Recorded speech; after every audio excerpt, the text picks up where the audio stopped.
What's popular YouTube? Another day of news, and mans are fuming because I Am Dallas is set to be played on the new update. And what is the new update? Well, it is massive changes to Vertigo. Okay, here's a quote from Dan Madagascar, aka Vitality Apex, aka Vitality Apex. Okay, can I install on CS on my iPhone as we play the new update in the new Vertigo? I need to theory craft now. What a nice decision.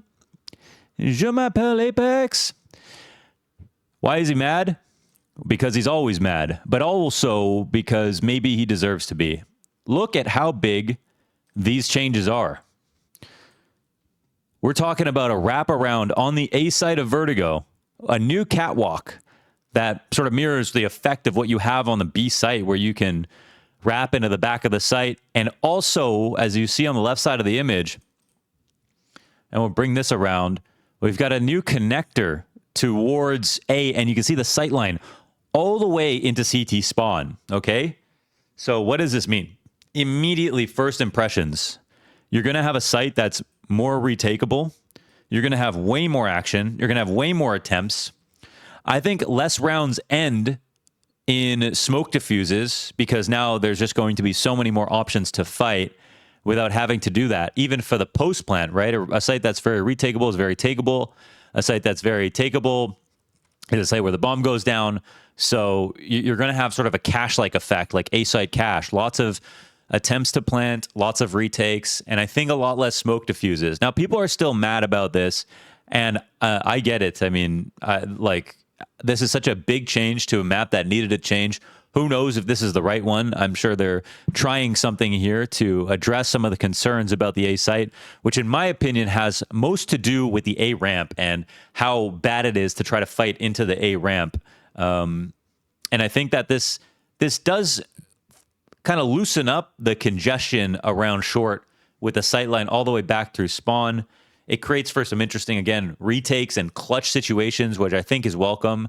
Whether or not it's going to work, who knows? But I'm hella interested to watch this play out. And I'm definitely not going to claim that I have any idea, for sure if it's going to be a good change or not. I just think it's really interesting. And I think Vertigo needed something. And it did need something on the A site. I think we can all agree on that. Okay, so what exactly is Apex pissed about? Well, it's the fact that he has had no time to practice before Dallas. Now, part of the reason that it's cited that they made this change happen was because I think it had to do with Inferno. Of course, we saw James PC crash at the Copenhagen Major in a very important round versus G2. Could have been a tournament-winning round, and it was on Inferno. And I think the last three game crashes that we saw Device crash as well. That was also on Inferno.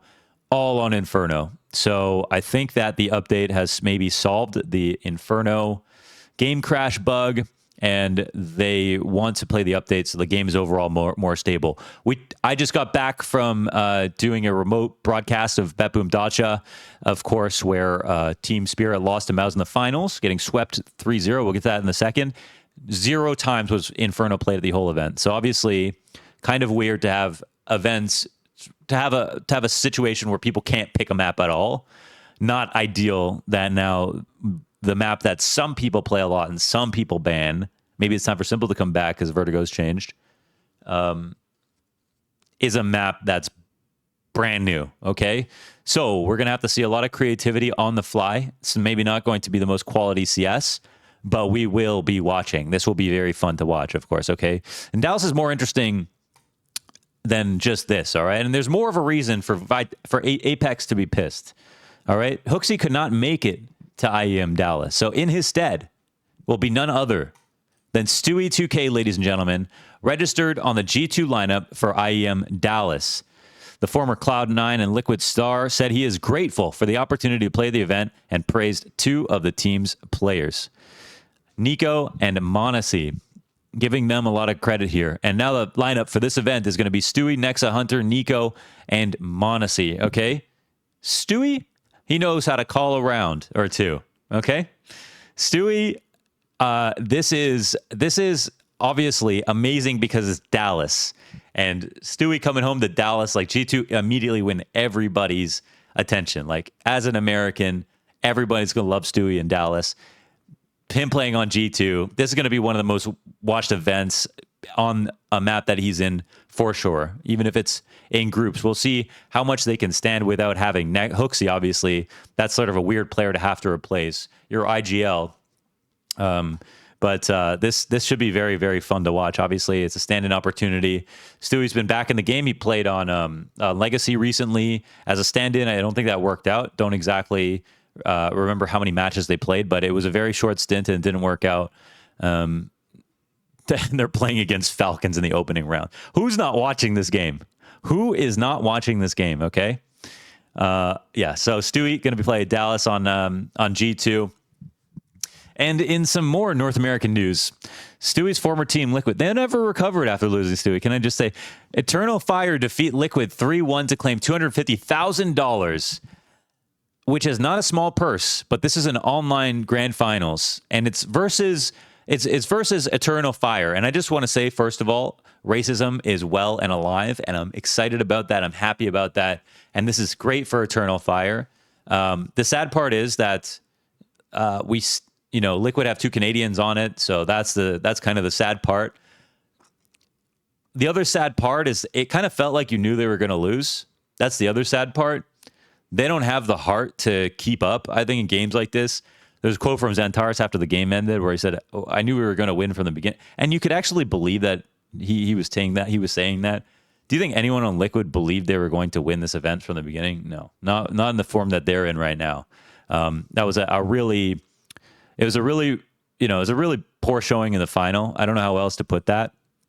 I'm going to go ahead and take a look at the results here because this is very weak. And, unfortunately, I got to say it. The two guys at the bottom here on this scoreboard right now need to come under fire the most.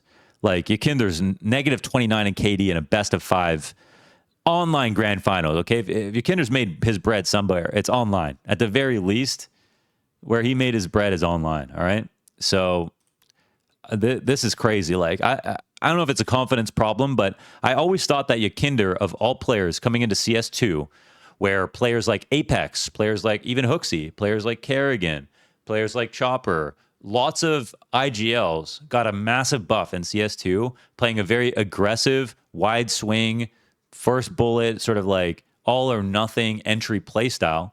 All these guys got a buff. So you'd think the specialist, the most Donk-like player in CS2 that sort of came from CSGO, and so did Donk, but he was in Tier 2, would get a massive buff as well. And that isn't the case, man. Yakinder, he doesn't have confidence right now. I mean, he couldn't be any closer to his monitor, so I'm not going to say he's not trying. But that might even be worse, right?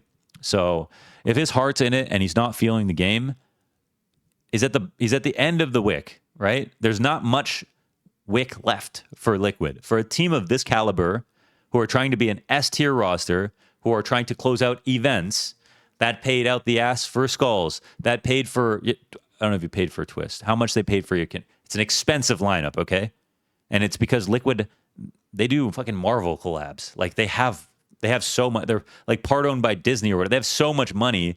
They're going to try to put together the best roster possible. And they really did try to shove a bunch of players into this team that were either at an opportune moment like Cadian or just really best in class at one point, maybe looking to make a comeback.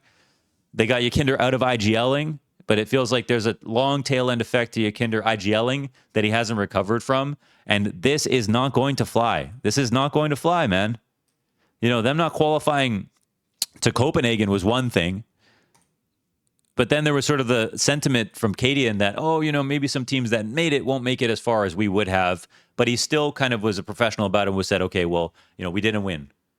But there is no proof anymore that would have been a better run from Liquid than it would have been from anybody else at the RMRs. This is not a team that is getting good enough. It's Naf and Twister, the best players in the team.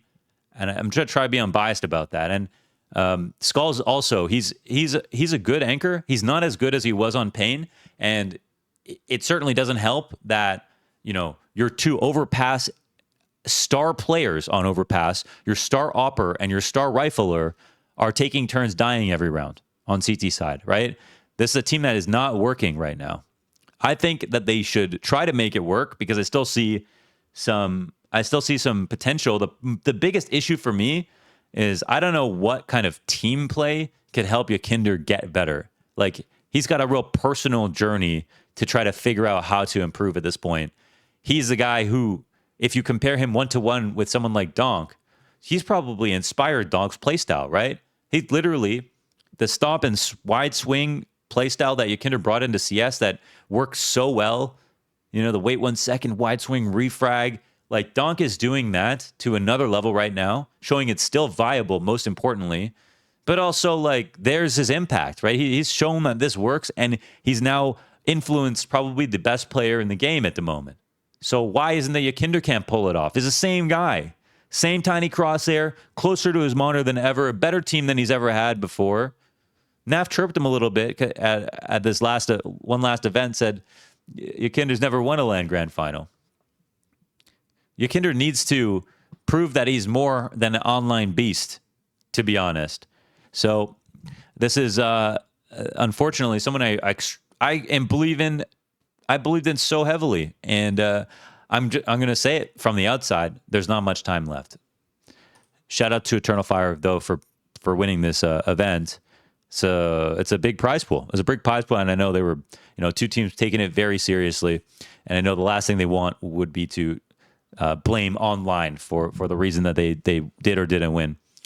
Okay, so Dallas, we do a quick overview here. Okay, we got Mouz, 9Z in the finals. 9Z are not really as relevant as they did when they had Try, as they were when they had Try, and they're really the sort of the, you know, highest and lowest seed. This makes perfect sense. Mouz right now #1 team in the world.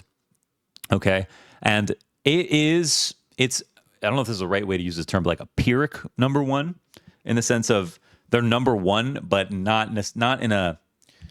They're sort of like a glass, you know, they're a glass #1. Without beating FaZe, the team that has eliminated them from the last like 4 playoffs and group stages, they have one series win over them. I think it was like at Pro League in CSGO.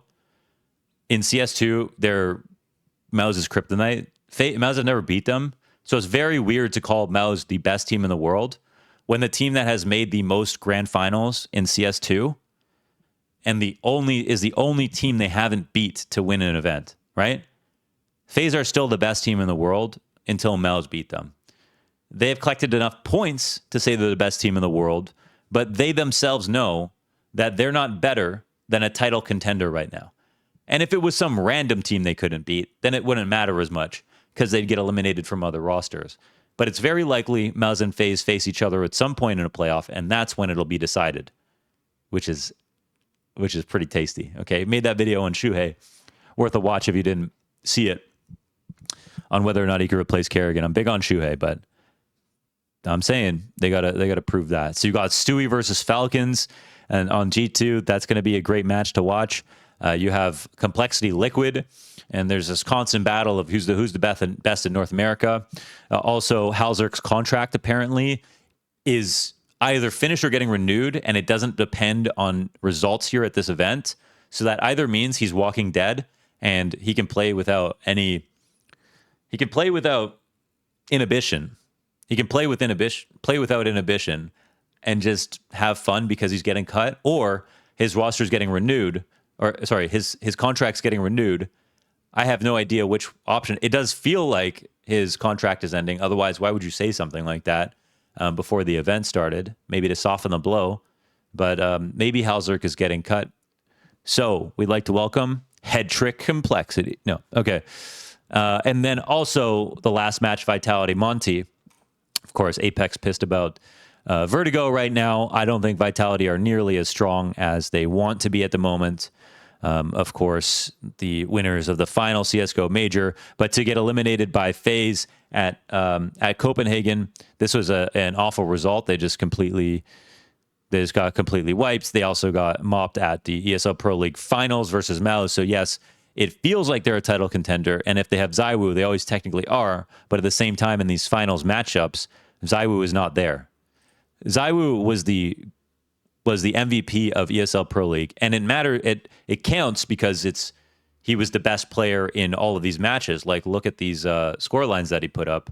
they were actually insane. You average like a 2.2 rating versus FaZe, but this is versus the Malta crowd, you know, the one floor crowd. It's the end of Pro League. Unfortunately, Pro League is a really cool event, but it's not a massive stadium. And when it comes to massive stadiums, there was massive problems for ZywOo. So great match versus Astralis, great match versus FaZe for ZywOo. Not a great final. Then we go back to Copenhagen. It's like, hey, look at these stats. They're winning all these events, these games. Excuse me. ZywOo is top of the board every single game, except the final where he's top of the board but still has disappeared. Ghost of Malta, as they call them. But this is Copenhagen. So yeah, you can say, yeah, but his stats are fine. He needs some help, and he does. He does need Spinks, who also actually has a problem in elimination matches. I called this out last year. Same thing I said for Sunpai, same thing I said for Nerds, to be honest.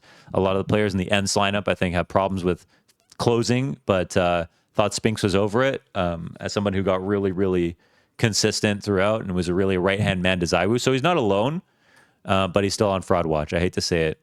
I lived long enough to see myself turn on ZywOo. And as far as I'm concerned, unless it's a match in playoffs on a big stage, I don't care about his stats at all. And when players are, I mean, he's one of like 3 or 4 players in the world that have the honor of that level of scrutiny, right? Acute levels of scrutiny because he's that elite.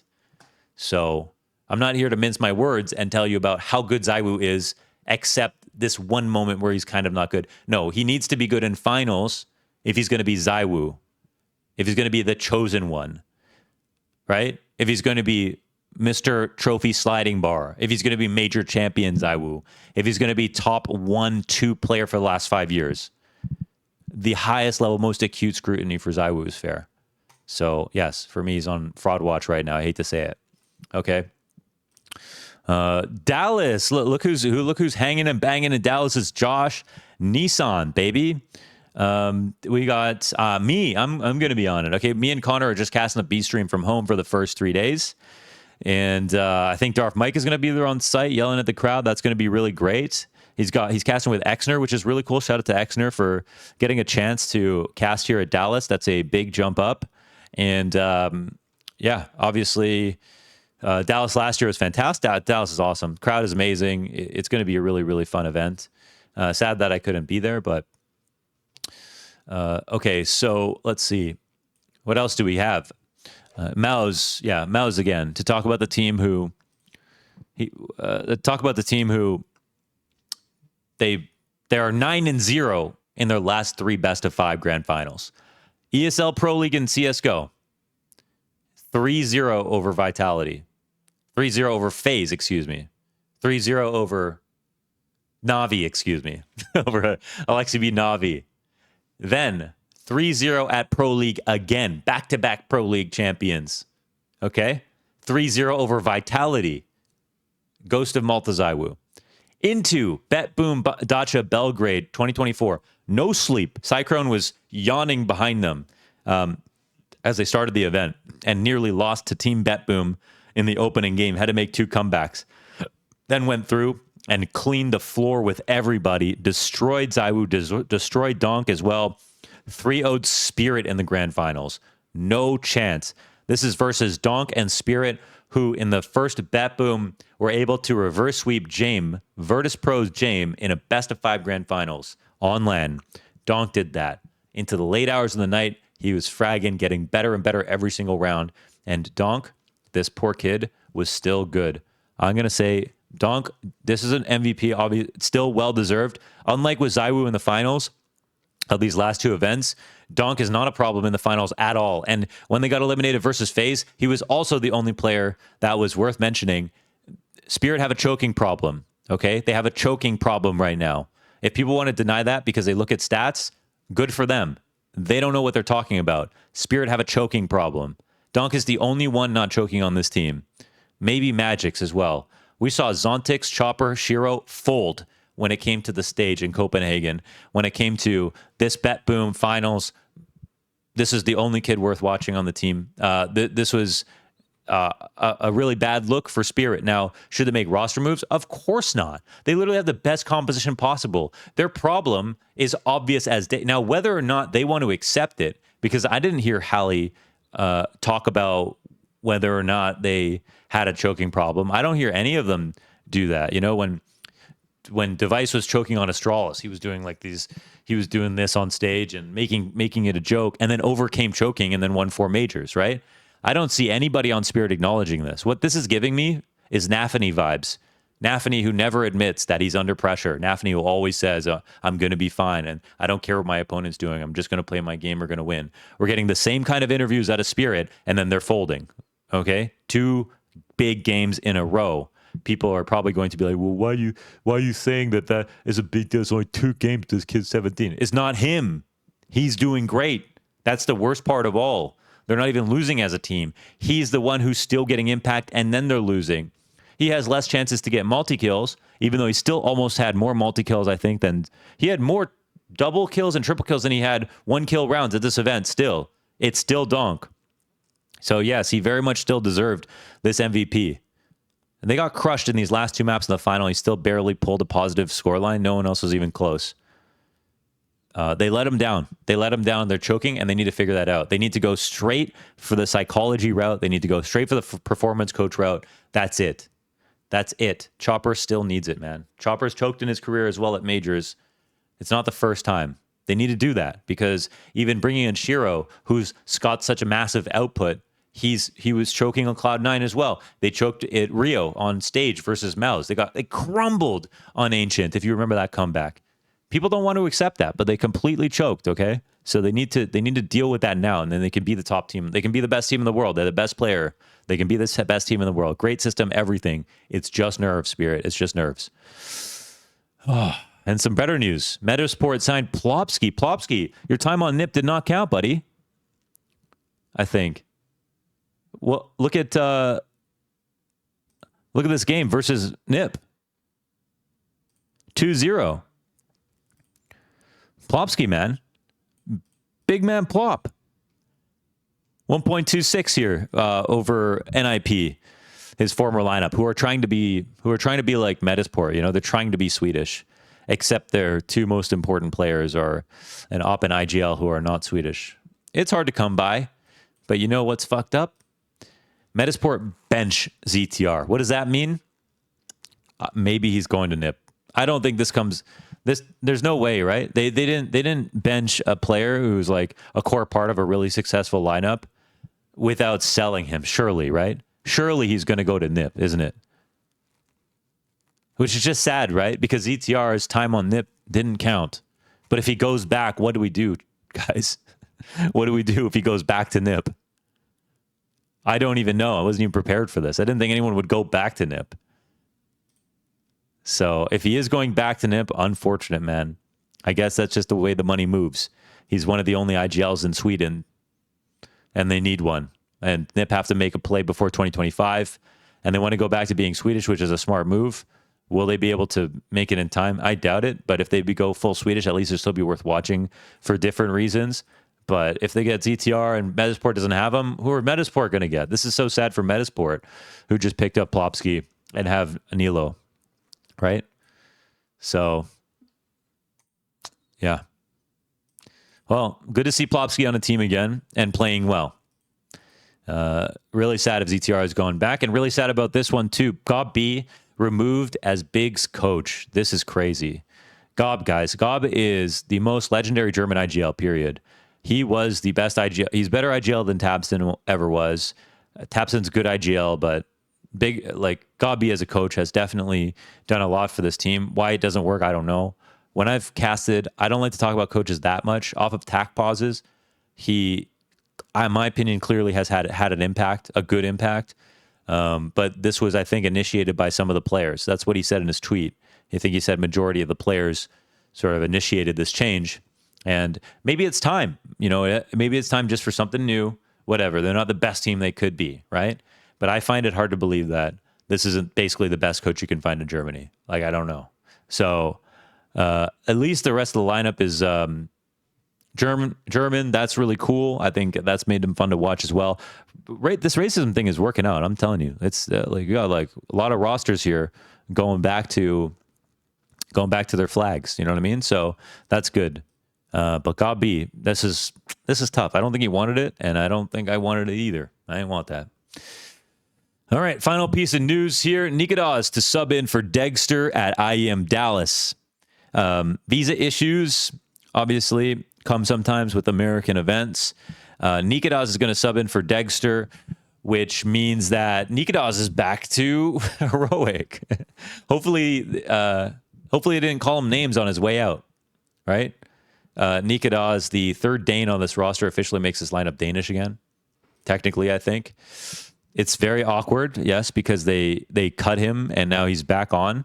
They have a good chance of still doing well because nicoodoz knows the system at least.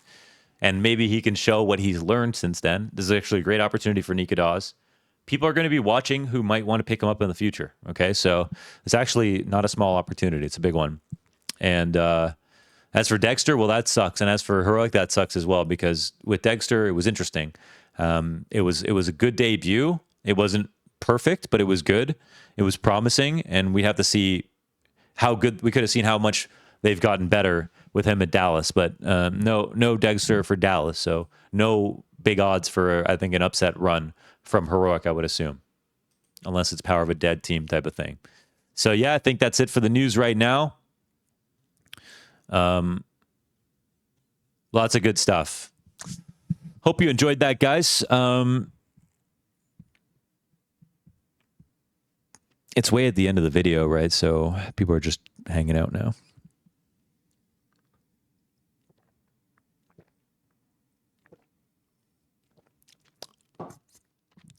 People are saying that NIP's like a new team with their new management and stuff. But I gotta say, I think this is the organization I like the least in terms of like all the stuff they've done. I can say that they've actually made good pickups. I kind of take back saying that they didn't make good pickups, but that's why I did that whole bit about their time on NIP did not count because they never used the players they picked up well. And I knew that those players would be good after. And we're even actually looking at Headtrick have I want to call it a renaissance when the kid's like 19 years old and has played on one other professional team, but he's genuinely playing very well on bait right now and actually already won a CCT, which is something NIP couldn't even do with him or even get close to it.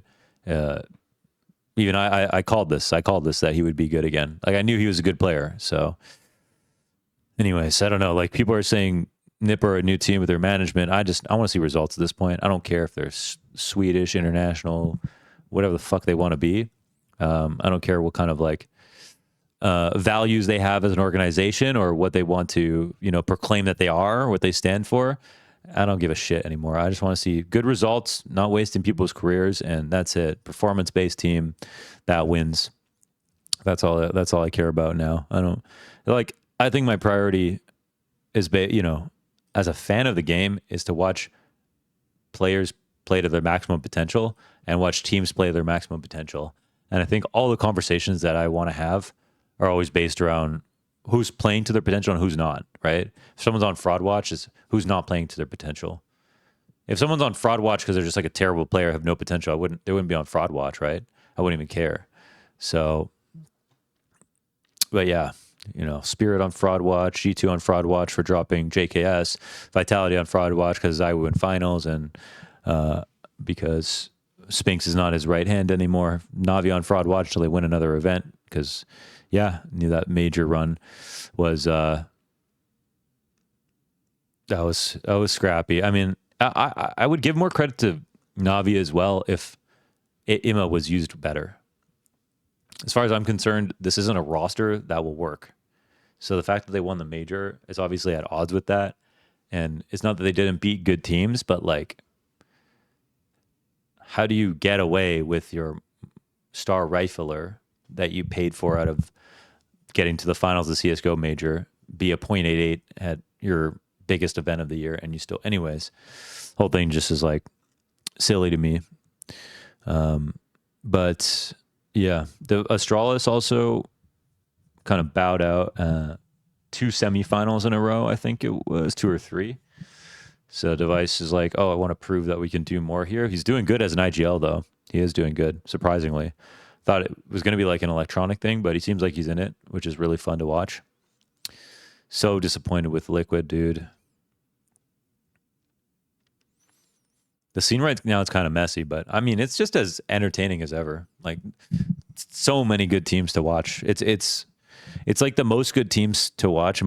They're not all perfect yet, but it's like the most good teams to watch since like 2019, 2018 for me. Like 2020 obviously killed everything. 2021 slightly recovered. Navi was cool. 2022 was like good, but it was still half. It was like, I don't know. It was a pretty weak field overall. And then you have like you had like the Outsiders Rio win, Outsiders Heroic Grand Final. Like there was like some weird stuff. But yeah, anyways, I just wanted to do some news. I'm going to be casting and then I'm going to blast London. I'm going a little bit early just to go hang out in London because you have so many friends there. So I'll be here to make some more videos. But yeah, I just wanted to drop this one right now. Thanks for watching. Launders 10 for 10% off Ace Zone. Check it out. Best CS2 headphones on the market. I promise. These cans are incredible. You will not regret getting them. And if anyone's come to Launders Land to try these headphones, like we were renting out 3 pairs every match. Like Alex, we had all these boxes sent from Ace Zone just for people to use for their games. They were like returns from the Amazon US warehouse that they had. And everyone was just asking for them. They were completely sold out. They were free to rent, but they were completely gone every single match because they're so amazing for sound canceling, especially for like LANs and stuff like that. You don't hear anything else except for your team. And we forced everyone doing like the stage match to wear the Ace Zones. But yeah, they're amazing headphones. So highly recommend. Anyways, thanks for watching, guys. I'll see you in the next video. I think I'm going to do one on choking.